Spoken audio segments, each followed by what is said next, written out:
Hello दोस्तों, स्वागत है आप लोगों का एक बार फिर से रोजेंडर पर। तो सैटरडे न्यूज बुलेटिन में एक बार फिर से आप लोगों का स्वागत है। तो इस बार आई हैं बहुत सारी अपडेट्स। अब ग्लोबल अपडेट्स जो हैं वो बहुत इंपॉर्टेंट होती हैं, वो आप लोग जरूर देखिएगा लास्ट में। तब तक के लिए स्टार्ट करते हैं हमारी इंडियन न्यूज के साथ। तो सबसे पहला अपडेट आया है Jawaharlal Nehru institute for advance research से। तो इन लोगों ने क्या किया है भैया कि जो आपकी हीट है उससे इलेक्ट्रिसिटी कैसे बनाई जाए उस मामले पर ये लोग रिसर्च कर रहे हैं। और एक ऐसी टेक्नोलॉजी इन लोगों ने बनाई है, एक ऐसी जो है चीज इन्होंने बनाई है जो कि हीट को इलेक्ट्रिसिटी में कन्वर्ट कर सकती है।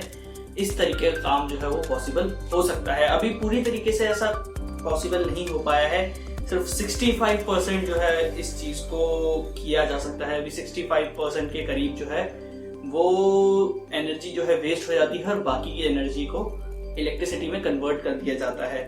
होता क्या है कि बहुत सारी अमाउंट ऑफ एनर्जी जो है वो हीट के फॉर्म में वेस्ट हो जाती है और इसीलिए उस वेस्ट एनर्जी को अगर यूज करने का कहीं से एक मौका मिले तो वो बहुत ही ज्यादा बढ़िया रहेगा। अगला अपडेट जो आता है वो है institute of nano science and technology से, जो कि मोहाली में है। ये भी एक ऑटोनॉमस बॉडी है, department of science and technology India की। अब यहाँ से एक चीज आती है कि इन लोगों ने नैनो पार्टिकल्स का इस्तेमाल करके जिंक ग्लूकोनेट जो है उसको एक अलग रूप दिया है। और इससे क्या है, किस चीज की इलाज करेंगे ये लोग करेंगे आर्थराइटिस नाम की एक बीमारी का इलाज। तो ये जो चीज है इसमें किया है जिंक ग्लूकोनेट। इसको अगर नॉर्मल तरीके से यूज करते थे तो उतना बेनिफिशियल नहीं रहता था, जबकि इसको नैनो पार्टिकल्स के साथ अगर हम लोग कंबाइन कर दें तो इसकी जो है एफिशिएंसी बहुत ज्यादा बढ़ जाती है। एक पॉलीमर है चीटोसिन जो कि बायोकम्पैटिबल है, बायोडिग्रेडेबल है और पॉलीसैकेराइड है। इस बायोपॉलीमर को, ये नेचुरली अकरिंग जो है बायोपॉलीमर है तो नेचुरली अकरिंग होगा। इसको जो है यूज किया गया है जिंक ग्लूकोनेट के साथ। और ये जो कॉम्बिनेशन है zinc gluconate loaded with chitosan nano particles, इस चीज को यूज किया जा रहा है हेमियोटॉइड आर्थराइटिस। तो ये बीमारी है, इसको क्योर करने के लिए यूज किया जा रहा है। अगला जो अपडेट आता है वो है भैया कि dielectric solar control coating जो है वो बनाई जा रही है फॉर ग्लासेस। अब और ये कॉस्ट इफेक्टिव तरीके से बनाई जा रही है। होता क्या है कि जब भी हम लोग गाड़ी में बैठते हैं या फिर जो हमारी बिल्डिंग्स की खिड़कियां होती हैं उन सब में कांच लगे होते हैं। ये कांच क्या करते हैं कि जो भी अल्ट्रावायलेट रेज आती हैं इनको इंफ्रारेड के फॉर्म में ट्रैप करके रख लेती हैं और जो अंदर हीट है वो बहुत ज्यादा बढ़ जाती है। कांच के अंदर जो हीट जो है वो बहुत ज्यादा बढ़ जाती है। इससे एयर कंडीशन पर बहुत ज्यादा इफेक्ट पड़ता है, बहुत ज्यादा लोड पड़ता है। तो इस लोड को कम करने के लिए अगर हीट कांच जो है वो कम एब्जॉर्ब करे तो एक काम हो सकता है। तो इसी तरीके से बहुत सारी कोशिशें जो है साइंटिस्ट ने अब तक करी, इंजीनियर्स अब तक इस चीज का सोल्यूशन ढूंढ रहे थे।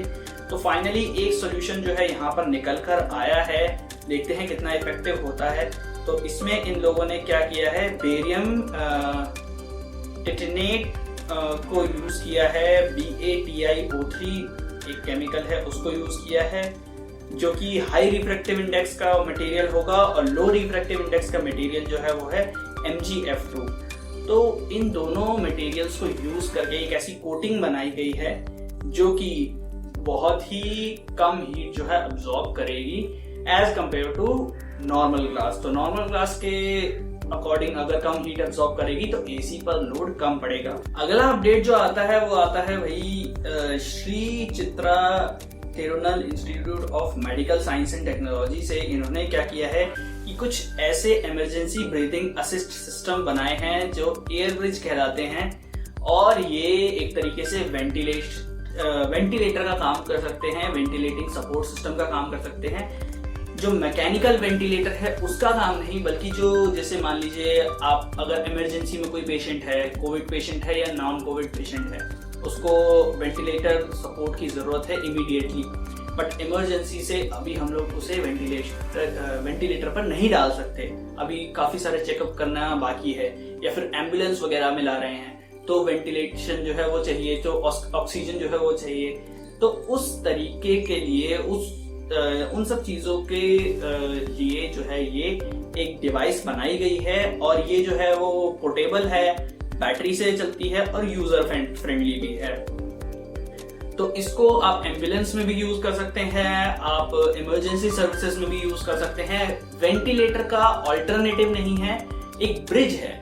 अगर आप चाहते हैं कि पेशेंट जो है वो कहीं से कहीं शिफ्ट करना है आपको, तो आप ऑक्सीजन सपोर्ट देकर पेशेंट को एम्बुलेंस में भेजते हैं। तो उस तरीके का सपोर्ट सिस्टम जो है वो ये चीज साबित हो सकती है।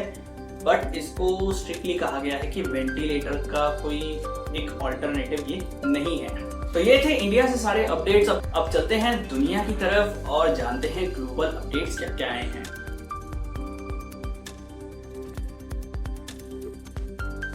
तो सबसे पहला अपडेट जो आया है वो है WHO की तरफ से। तो WHO ने कहा है कि कोरोना वायरस जो है वो एयरबॉर्न भी हो सकता है, और ये एयर के माध्यम से भी ट्रांसमिट हो सकता है।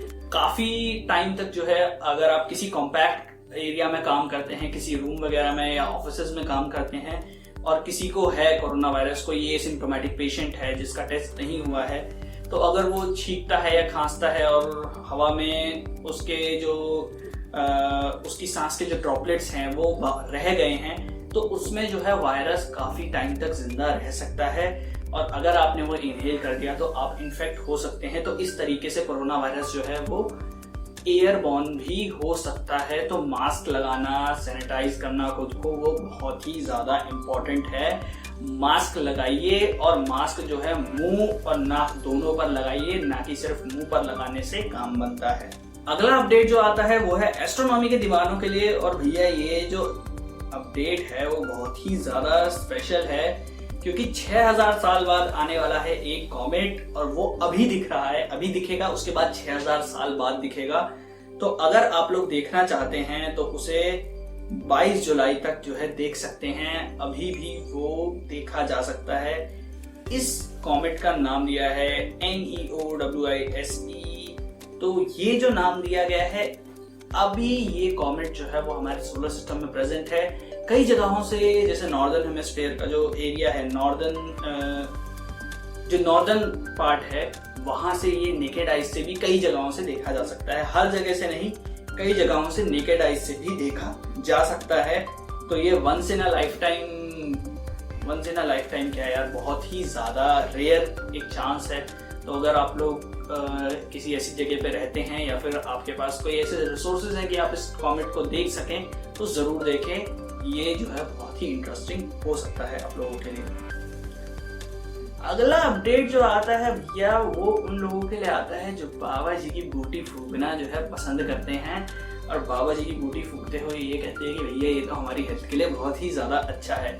तो उन लोगों के लिए एक बुरी खबर है कि एक रिसर्च आई है हार्वर्ड यूनिवर्सिटी के तरफ से।